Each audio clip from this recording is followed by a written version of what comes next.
I guess I want to start doing my best impersonation of Fred Robinson by reading a poem, which is entitled, appropriately enough for this series, Our Afterlife. South Call, a couple in passage, two Tennessee Cardinals in green December, outside the window, dart and tag and mate, young as they want to be. We're not.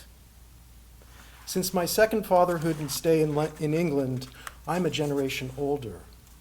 We are dangerously happy.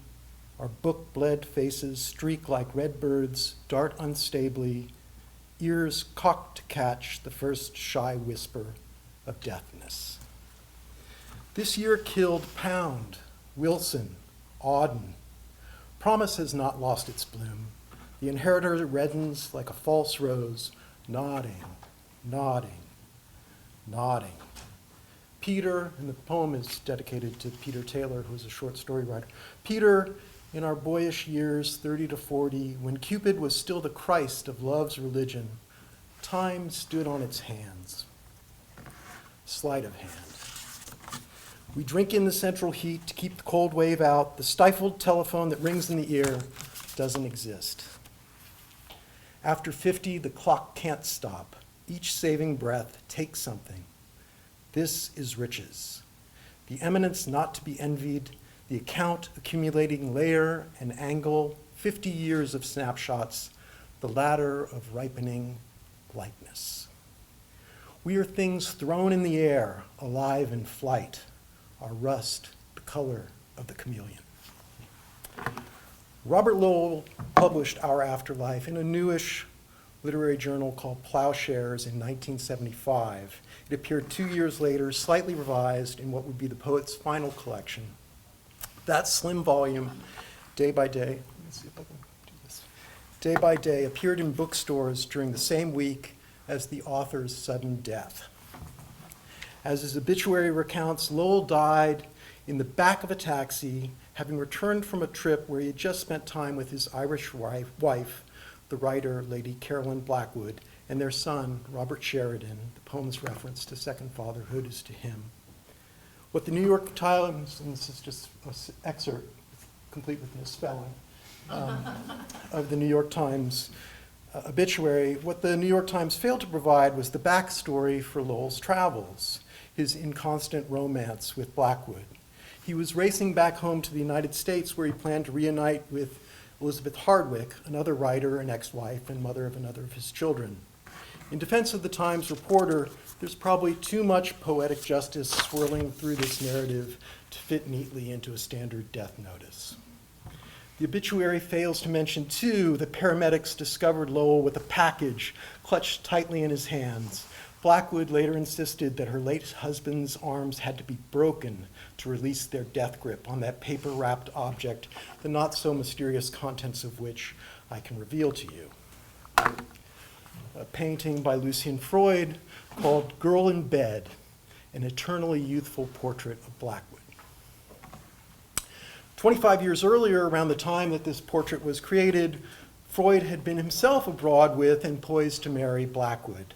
Girl in Bed belongs to the group of works painted during the couple's year-long elopement in Paris from 1952 to 1953, and read retrospectively, this strangely unerotic work of art is implicated in a series of more or less final endings, Lowell's to be sure, but also the demise of Freud's marital experiments that might be called domesticity's death.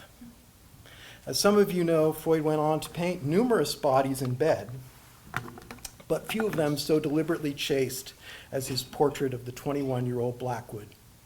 In 1970, Lowell described Blackwood as airy and very sturdy and steady in an odd way, and Freud's portrayal of her prefigures that artifactual description. I'm going to return to the 1952 version of Girl in Bed and some associated works soon enough, but for now I can't resist the chance to connect this painting to events in another hired car far from New York, but at roughly the same moment that Lowell was rolling away from Kennedy Airport towards his death. Lucian Freud painted Self-Portrait with Black Eye in the aftermath of a brawl with a London cab driver over a disputed 4-pound fare. The painting strikes me as an exemplary image of the counter-domestic. Indeed, one of my points today is that in the years following his marriage to Blackwood, domesticity scarcely ever appears in Freud's work, and when it does, only then in confrontational, up-close, disturbing representations such as this. It's worth noting, too, that Lowell's and Blackwood's bliss, while short-lived, was really well documented. Among the 50 years of snapshots conjured by his poem, Lowell would have recognized a few taken by the great American photographer Walker Evans, images that show the couple at Blackwood's family estate in Kent, Millgate House, in happier times before their fatal parting. Freud's relationship with a much younger Blackwood was chronicled by no less an esteemed photographer than Cecil Beaton, and that's Freud and Blackwood in around 1956, and again Lowell and Blackwood in the early 70s. In these shoots, both male artists are assigned a kind of misleading, aloof primacy, despite Blackwood's status as not merely the homemaker, but in both cases the homeowner. My point is that Blackwood was at least an equally dominant figure too, and was decidedly more photographic than either Lowell or Freud. And as such, he merits recognition as a creative force on her own terms. But Blackwood gets typecast by their biographers as the beautiful heir to the Guinness beer fortune, as the eldest daughter of the fourth Marquess of Dufferin and Ava, and as a reckless muse to visual and verbal geniuses alike. Reconciling the photographic portraits of Blackwood with Freud's portrayals of his young bride brings to mind Lowell's poetic concept of the laddering of ripening likeness, a sense that resemblances are untrustworthy achievements. Instead, representation takes time and a brutal commitment to realism to measure and for the artist to assess truths. For Freud, anyway, portraiture always carried risk of rot. Lowell died at age 60. Freud enjoyed a much longer life with no less than 14 children, mothered by 5 different women, but each with no lasting domestic inclinations. His union with Blackwood yielded no kids. In their place, likenesses abound. 5 works from the Paris period, and I'm showing you those 5 paintings of their relationship survive, none of which recognize the sitter beyond calling her girl. To these 5 portraits, we might add another equal-sized batch of drawings and studies done just before or soon after. And taken as a group, these depictions constitute a deep investigation of Blackwood's externalities. Her freckled face, her reddish blonde hair, childlike profile, smoke-stained nostrils, and magnificently large blue-green eyes. Of these, only the picture called Girl in Bed was retained by the sitter. It's the one that was snatched by Lowell. And the rest went to family or else directly to market and eventually to museums scattered throughout the globe. At this still early juncture in his career, Freud had a reputation as a ruthless scrutinizer of his subjects, regardless or perhaps because of their close connections to him. And this is a quote from Freud. He said, "I felt that the only way I could work properly was using maximum observation and maximum concentration. By staring at my subject matter and examining it closely, I could get something from it. Getting something through sustained, uncomfortable proximity was key to Freud's assessment of bodies often naked, but never in Blackwood's case." The voluminous writing about Freud makes these phenomena commonplace, and dwelling on his habits of close study is really not something I want to do today. Instead, I want to look at the circumstances surrounding this particular girl in bed and her afterlife as a vexed love object. I want to return to the domestic situation that Freud chased briefly and then abandoned more or less permanently in the late 1950s. He married Blackwood in 1953 in London at what was described as a, quote, travesty of a society wedding. A year later, Blackwood used her personal wealth to purchase the 17th century stone cottage I'm showing you in Dorset, about 2.5 hours west and south of London, where she must have imagined that she and her painter husband could retreat together from the London art world, in which he was increasingly well recognized and sought after, ever the more so since he represented England at the 27th Venice Biennale, and Girl in Bed was rejected for that display by the jury. Press hounded the couple, in part because Blackwood's mother, Maureen, despised Freud and thought paparazzi might dissuade him from continuing the relationship with her daughter. By 1955, their time in London had become a ceaseless routine of rising late, afternoons in the studio, and late nights of drinking and fighting with the likes of Francis Bacon, John Minton, Michael Andrews, Frank Auerbach, and the other young artists of the School of London. Blackwood once described weekends spent at Coombe Priory as the most idyllic during their short life as a married couple. Freud saw it otherwise. I was never there for more than a day or two at a time. I liked planting trees and I liked the idea of horses, not the idle aspect. Idle or counter-idle, Dorset was a place where Blackwood and Freud could play at domesticity.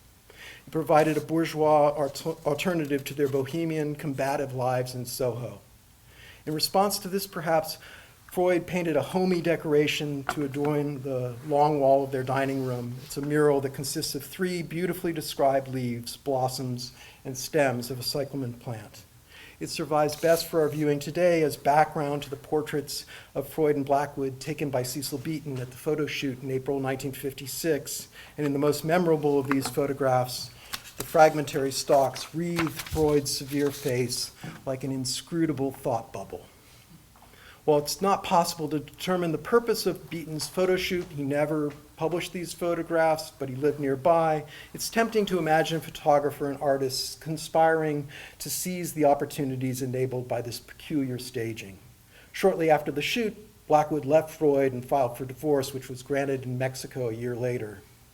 The mural itself was deemed insignificant enough by subsequent owners of Coombe Priory to be painted over.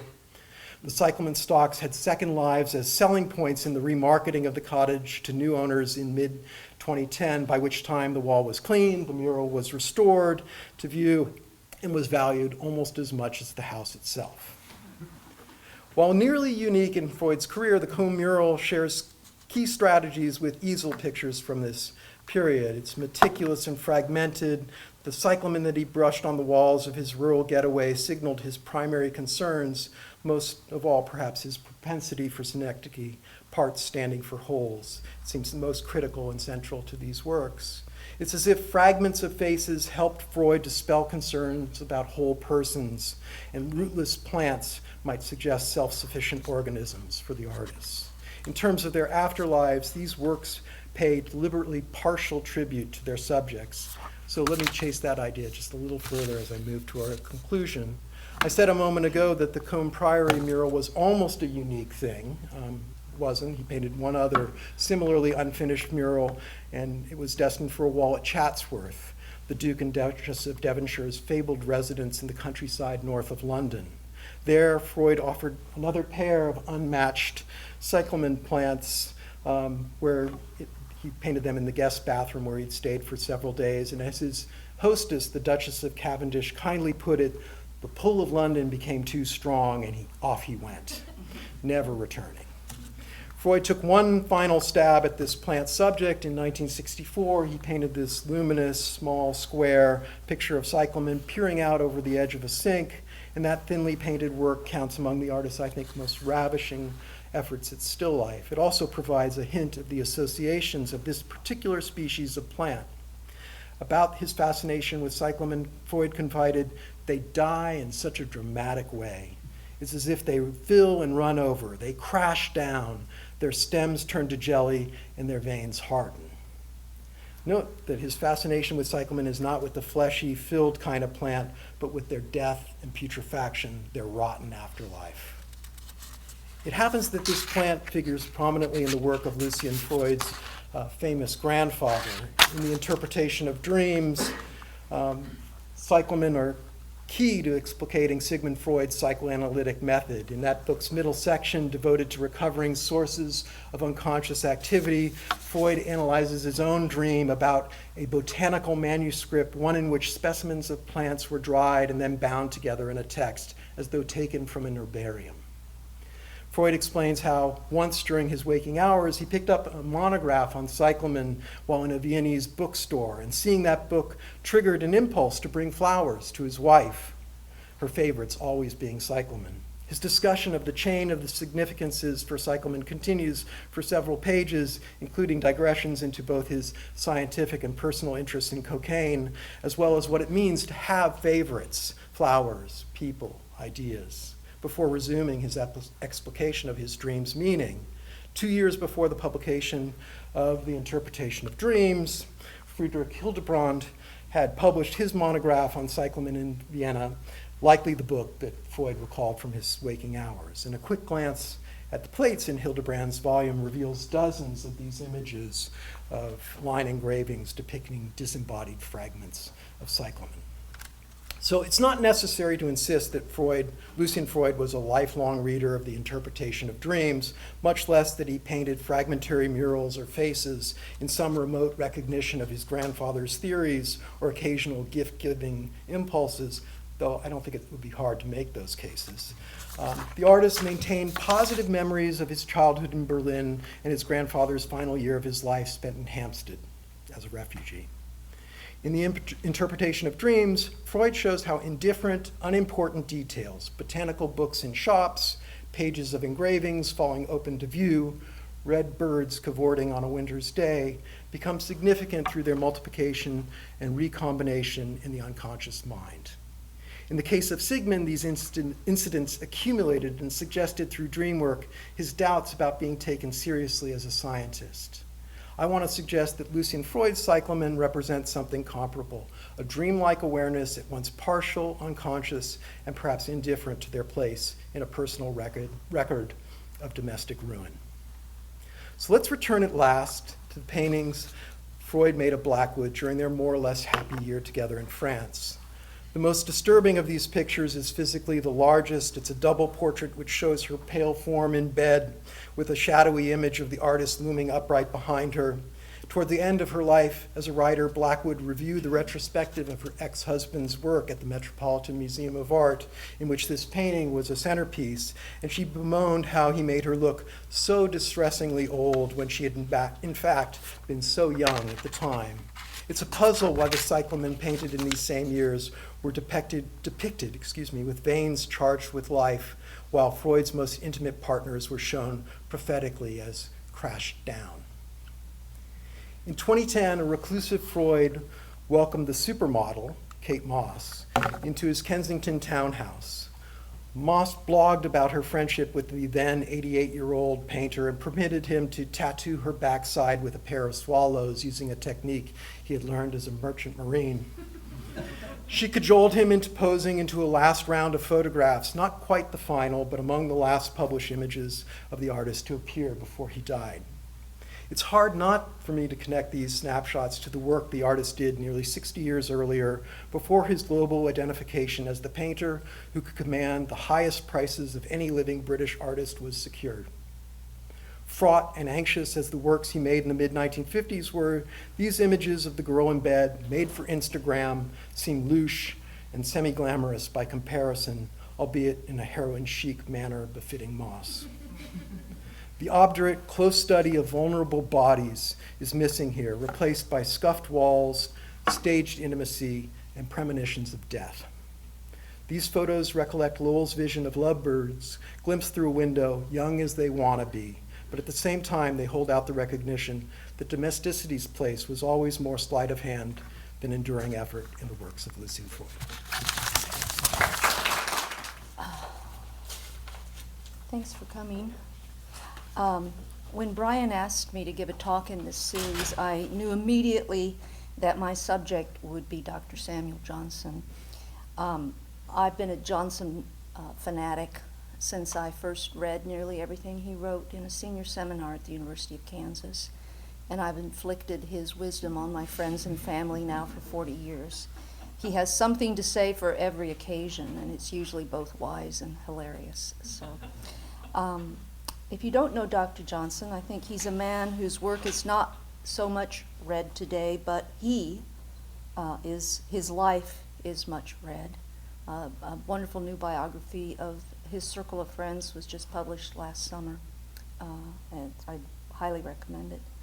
But Dr. Johnson dominated the literary scene of mid-18th century London as perhaps no person has done either before or since. He is much read, or he is much studied and talked about for his rich opinions on almost any subject. And he had much to say, as one might expect from such a man who felt life so deeply about life, death, and eternity. Which one advances? The one on the right. The one on the right? Oh, that one, okay. Thank you. I'm a bit of a media inept. There we go. So, this is a famous portrait of Dr. Johnson by Sir Joshua Reynolds, a good friend and probably the primary portraitist of the period. Johnson was born in 1709 to a bookseller and his wife. Johnson was a sickly child, cursed with scrofula, or tuberculosis of the spine, and was in fact taken to London to be touched by the king at the age of 3, which was a cure that was believed in at that period. He grew into a great lumbering man, plagued by any number of odd verbal and gesticular tics, a rocking gait, a bellowing voice, his speech accompanied by sighing, groaning, and puffing, a strange character, even sometimes a caricature of himself. Yet his company was sought by all the most famous and respected men and women of letters in 18th century Britain. His literary range was remarkable. He was a poet, a journalist, an essayist, a literary critic, a novelist, a dramatist, an editor, and a biographer. His most admired achievement, however, perhaps, was his dictionary of the English language. With a few helpers, Johnson wrote over an 8-year period in the garret of his house at Bolt Court, the Johnson House you can still visit today in London, the first prototype of the massive multi-volume Oxford English Dictionary. Johnson defined each of its 40,000 words in detail, illustrated the definitions with quotations covering every branch of learning, provided etymologies, and tried to trace the word's first appearance in English writing. It was a huge achievement, a more extensive and complex dictionary than any of its predecessors, and the comparable French dictionnaire had taken 55 years to compile and required the dedication of 40 scholars. Such, Dr. Johnson used to exclaim, was the measure of a Frenchman to an Englishman.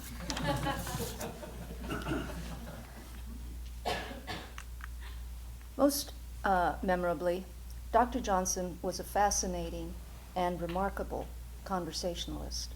So renowned were his conversational skills that several of his friends, including Sir Joshua Reynolds and Edmund Burke, whom I'm sure you recognize as one of the greatest political philosophers in our language, created a dining club that met at a tavern every Tuesday evening for drinking, eating, and engaging in witty talk and fierce debate. In fact, the book that was published last summer is about this circle of friends, the club. At the center was Johnson, who had no scruples about demonstrating his verbal dexterity at the cost of someone else.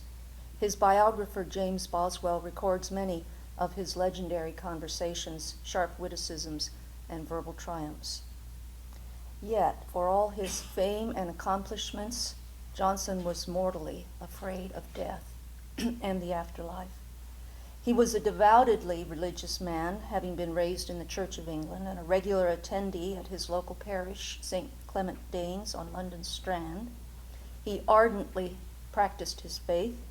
He was an uncommonly generous man, and for many years supported a motley crew of insolvent friends, including a down-on-his-luck, scalpel-tongued physician, an irascible female poet, a prostitute, a freed slave, and a succession of cats, including his famous beloved cat, Hodge. If you go to Johnson's house on Bolt Court, there's a statue of Hodge in the front.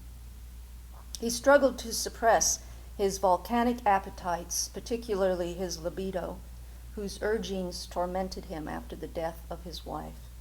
He wrote extensively about such topics as virtue and vice, sin, temptation, faith, religion, and goodness. Yet his devout faith and ardent belief in an afterlife did little to give him comfort. When his biographer Boswell asked him if the fear of death was not natural, Johnson crisply answered, So much so, sir, that the whole of life is but keeping away the thoughts of it. Boswell then ventured to tell him that there were moments in his life when he had not been afraid of death, and Johnson confessed that he never had a moment in which death was not terrible to him, and argued that the better a man is, the more afraid he is of death, having a clearer view of infinite purity.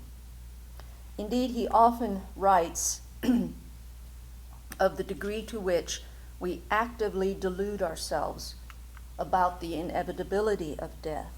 For example, in Idler number 41, this is one of his his moral essays, he opines that nothing is more evident than that the decays of age must terminate in death.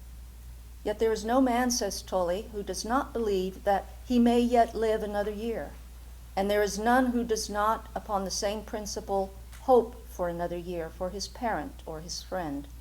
But the fallacy will in time be detected. The last year, the last day must come. It has come and is past. The life which made my own life pleasant is at an end, and the gates of death are shut upon my prospects.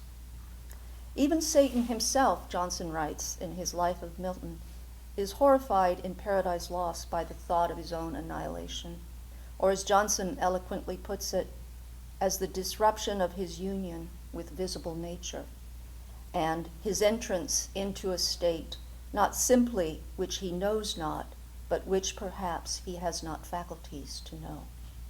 The only way in which we can make peace with the fact of our own erasure, Johnson wrote repeatedly, is a trust in the mercy of God through the merits of Jesus Christ. But even that consolation had limits for Johnson. It was not merely the cessation of life that frightened him, but more painfully his uncertainty about his own prospects for salvation.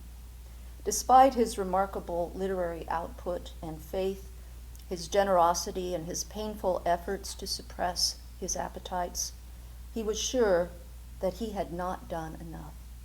He often lamented that he had wasted his prodigious talent, characterizing himself as a lazy, self-indulgent procrastinator, paralyzed into inaction. He's got a wonderful essay on procrastination, so if any of you are procrastinators, I would highly recommend it. In a diary entry from Good Friday, 1775, he lamented, "When I look back on resolutions of improvement and amendment which have year after year been made and broken, either by negligence, forgetfulness, vicious idleness, casual interruption, or morbid infirmity, when I find that so much of my life has stolen unprofitably away, and that I can decry by retrospection scarcely a few single days properly and vigorously employed, why do I yet try to resolve again?" One of his daily prayers also reflected this dismay. "I have spent 55 years in resolving, having from the earliest time almost that I can remember been forming plans of a better life. I have done nothing.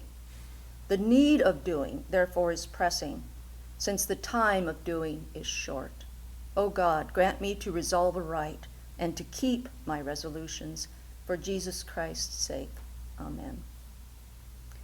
His fears about his own salvation manifest in a famous episode from Boswell's life, in which Johnson conversed with Mary Knowles, a Quaker leader known both for her artistry at tapestry making and her outspoken opinions on women's equality. When Boswell expressed a fear of dying, Mrs. Knowles replied, "Nay, thou shouldst not have a horror of what is the gate of life." Boswell then recorded that Johnson, standing upon the hearth, rolling about with a serious, solemn, and somewhat gloomy air, entered the conversation. Johnson, "No rational man can die without uneasy apprehension." Mrs. Knowles, "The scriptures tell us, the righteous shall have hope in his death." Johnson, "Yes, madam, that is, he shall not have despair. But consider, his hope of salvation must be founded on the terms on which it is promised that the mediation of our Savior shall be applied to us, namely, obedience. And where obedience has failed, then as suppletory to it, repentance.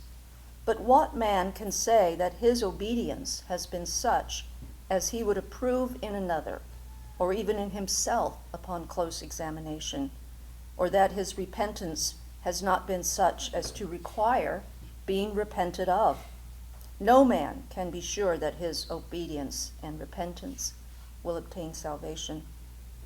When Boswell later asked him to consider the expression in the Anglican burial service that we should find consolation in the sure and certain hope of blessed resurrection, Johnson sturdily replied, "It is sure and certain hope, not belief." To another group of friends, Johnson dismally confessed that he feared because he had not fulfilled the conditions under which salvation would be granted to him, he would be damned. When someone asked with surprise what he meant by damned, Johnson passionately shouted, "Sent to hell, sir, and punished everlastingly."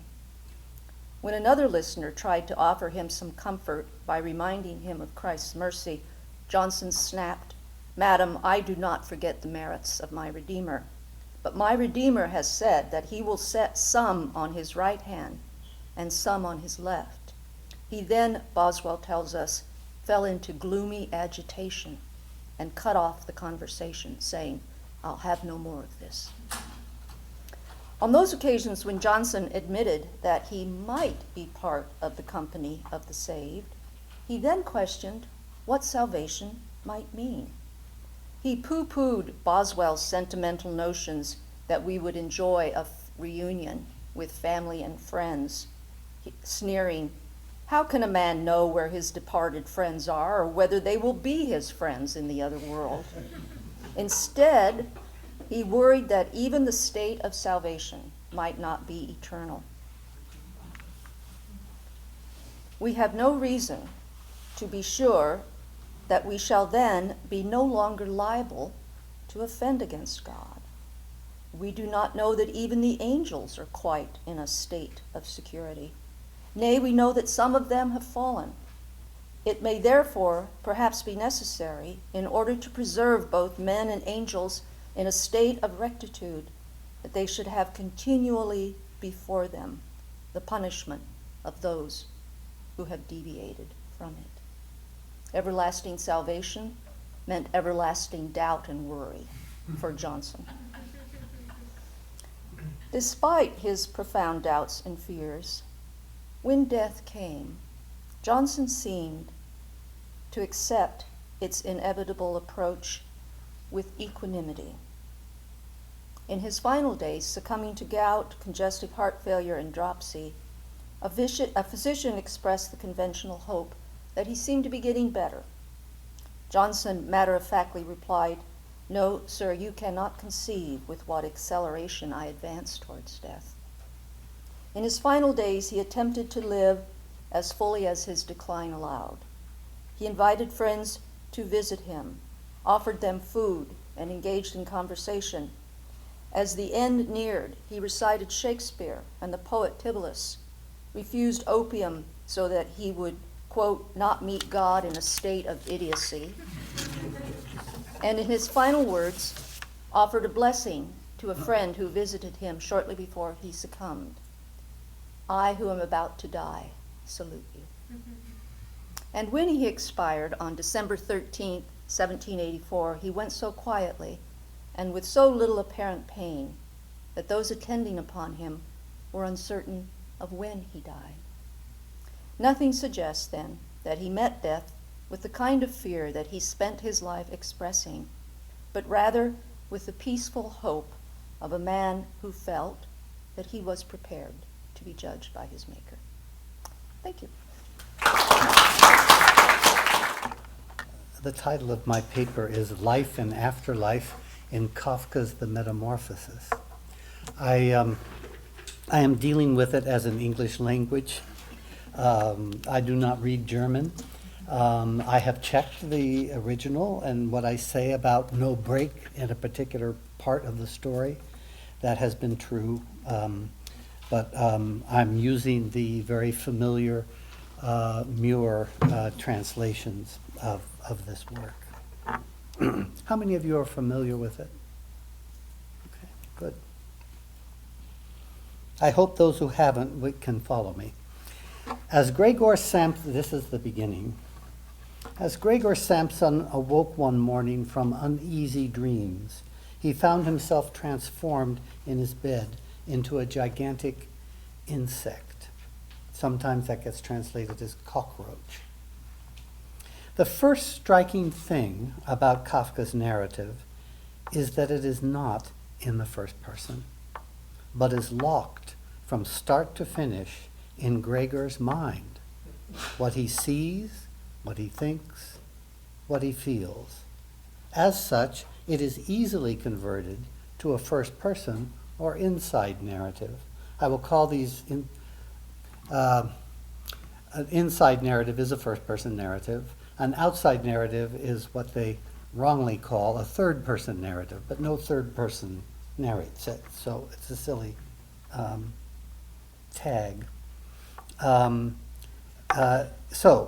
Here is it in the first person. As I, Gregor Samson, awoke one morning from uneasy dreams, I found myself transformed in my bed into a gigantic insect.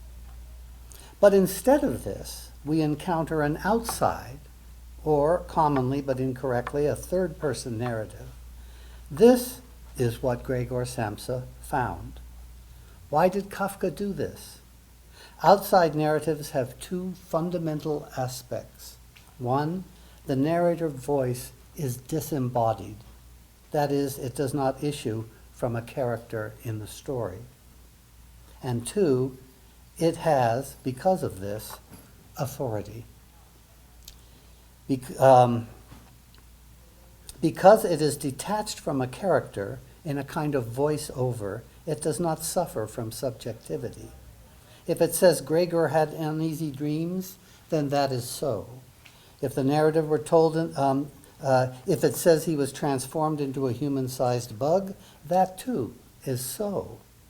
If the narrative were told in the first person, then we would be free to think that Gregor might be having an hallucination, or be suffering from a dream, or coming up with a metaphor for his condition.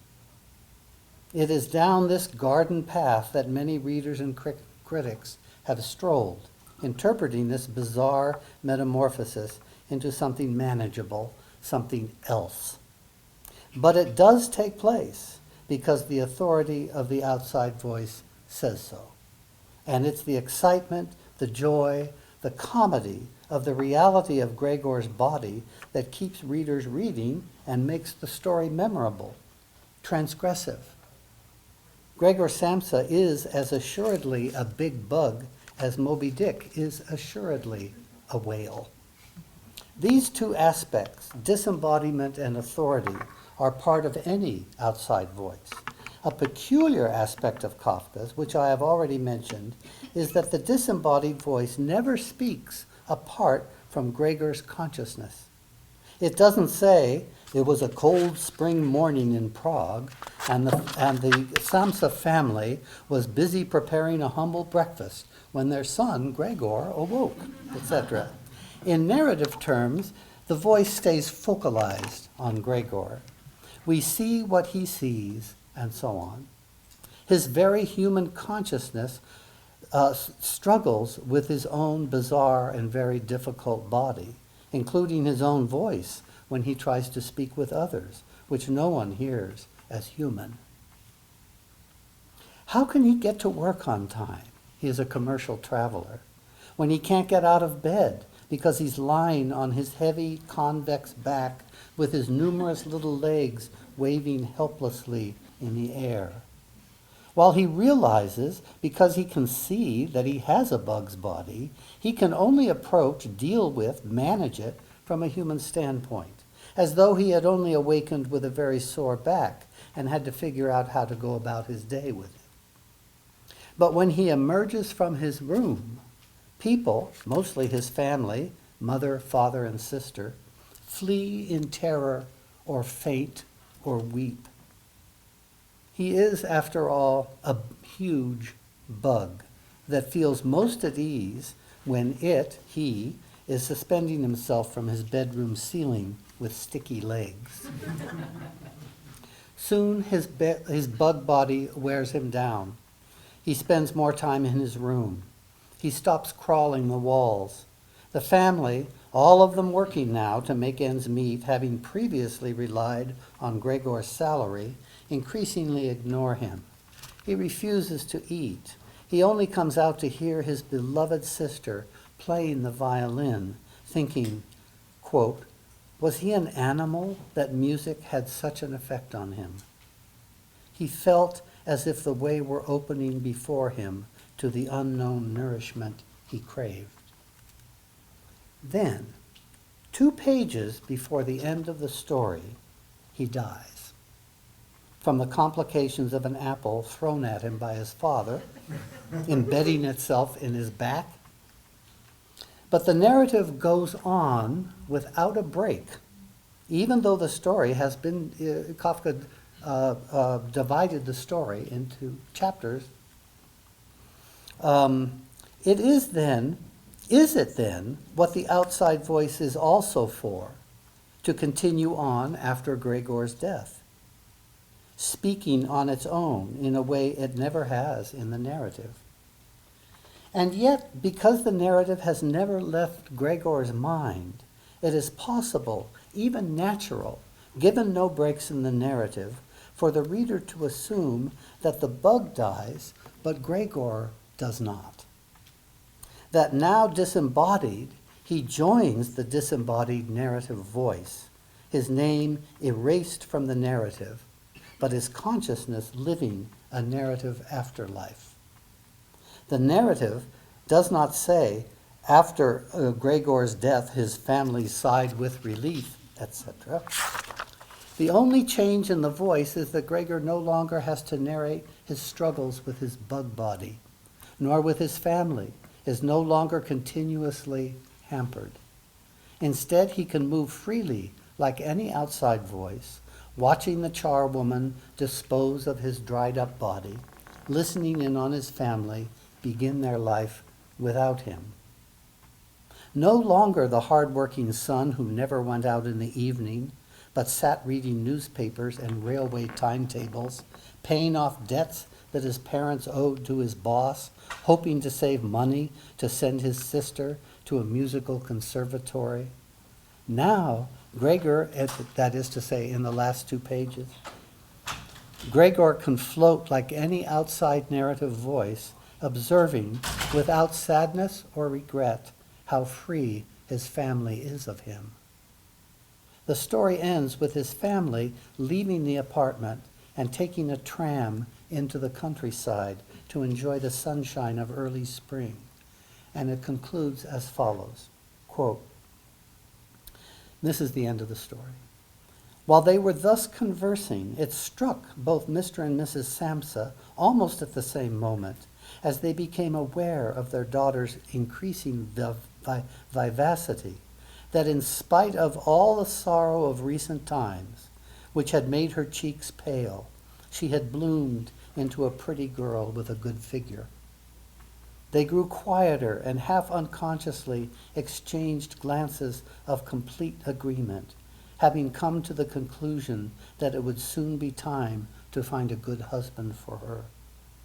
And it was like a confirmation of their new dreams and excellent intentions that at the end of their journey, their daughter sprang to her feet first and stretched her young body.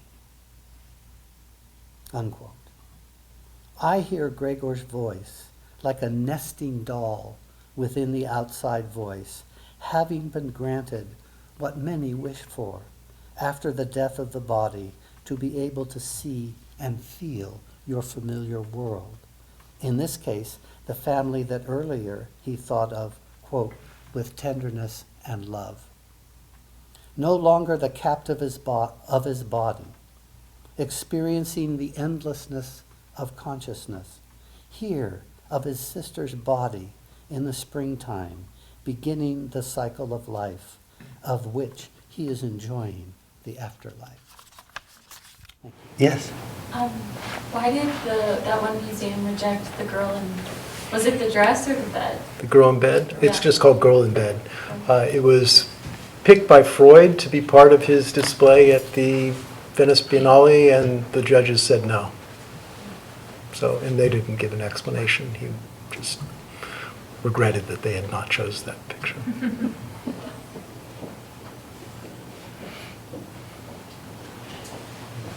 Thank you for the lovely talks. I found myself fascinated by the pairing of Gregor Samsa with Johnson. Big Insect and Johnson, I think, have a lot in common. and so I was actually kind of thinking across both of your papers, and so this is a question for you, Cindy. To what degree do you feel that Johnson's persona is itself narrated? I mean, told by Boswell, told by himself, presented as a character. Mm-hmm. Even more than it is an actual person. And so then, how does that matter to his fear of death? Because he always expresses all this devout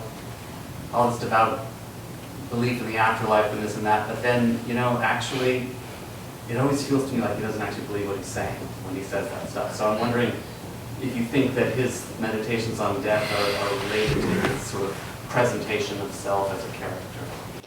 Well, I think the quotes that I offered were a combination of public statements, public writings, and private meditations that he didn't necessarily share with anybody else from his diary and from his journal. So I think that there was a sincerity both in his faith and in his doubts about his fulfilling what he saw as God's mission for putting him on the planet. But Johnson was you're right, very self-conscious about himself as a kind of performer. And he often offered critiques to Boswell on his performance after public events. The number of people he gored or whatever after he'd been particularly triumphant at a conversational, kind of Super Bowl.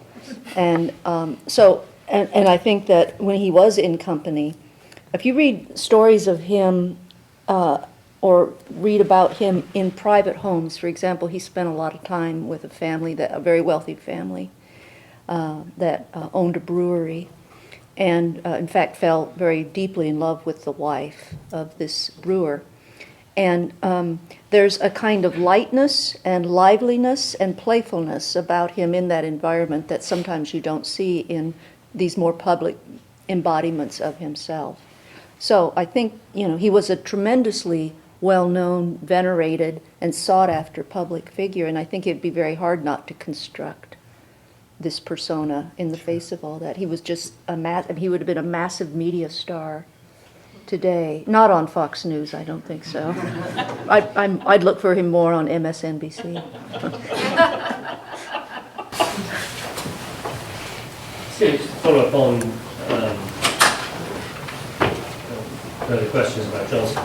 8 years before Johnson's death, David Hume died in a very sort of celebrated, stoical fashion, with Boswell in attendance towards the end there as well. Did Johnson have any comments or thoughts on Hume's manner of dying? And what did Boswell and Johnson talk about? Yeah, but Johnson actually saw Hume's dying as a kind of performance, because that he had spent many years proselytizing his detachment and his stoicism, his borderline atheism, and Johnson thought it would have been inconsistent for him not to be in death or in dying as he was in life, and that he was enough of kind of conscious of the controversy that he had created around his beliefs, that as long as he was sentient, he was going to maintain that persona, even when he's lying on his bed dying. So I think when Boswell asked him about this, he says, weren't you surprised, essentially, that Hume wasn't in a greater sense of distress because he doesn't believe that he's going to anything afterwards. And Johnson said, no, it's entirely consistent with his lifetime of presentation to the world. So he had an interesting take on it, and he doesn't say much about, doesn't comment on the truthfulness or the fallacy of his belief system, just the consistency of it. Thank you. Just a question about Johnson as well. Just with his work with the dictionary, that kind of shows in his nature that he has a desire to kind of define the world. Mm-hmm. And do you think that could play into his view on death? Because it's, in a sense, death is something that we can't grasp our minds around, or can't define. Yeah, I think that's very insightful, and his mind was so kind of all-encompassing that this becomes a mystery that he can't define, and I think that's why he fears it so much, and it meditates on it so deeply, because he was capable of. He was in conversation. It was almost a scientific sort of dissection of any idea presented to him, that he was able to break it down and comment on it and reassemble it in a way that was so fresh and so startling that it becomes almost, if you listen to it, you take on a Johnsonian view of the world. And I think you're right, death eluded that. He can only talk about the process of dying, I think, and what it might mean. Any more questions? Just about Johnson. It was interesting for me, I have never read him, interesting for me the fear that he had about the sustainability of eternity. Mm-hmm. It was probably, I was linking that to your explanation on his scientific mind, right? Yeah, that it would be logical. Angels have fallen, so it is possible for anyone who's in eternity, who's been saved, to still fall. And given his sense that he was a disappointment to God, therefore very likely that he too could fall in heaven, even after having attained it.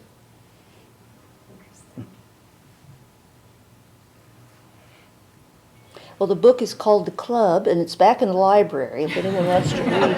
Wherever the library is. Yeah, wherever the library is, the meta library. Well, all I can say is thank you so very much. It was a gorgeous way to end the series. Thank you.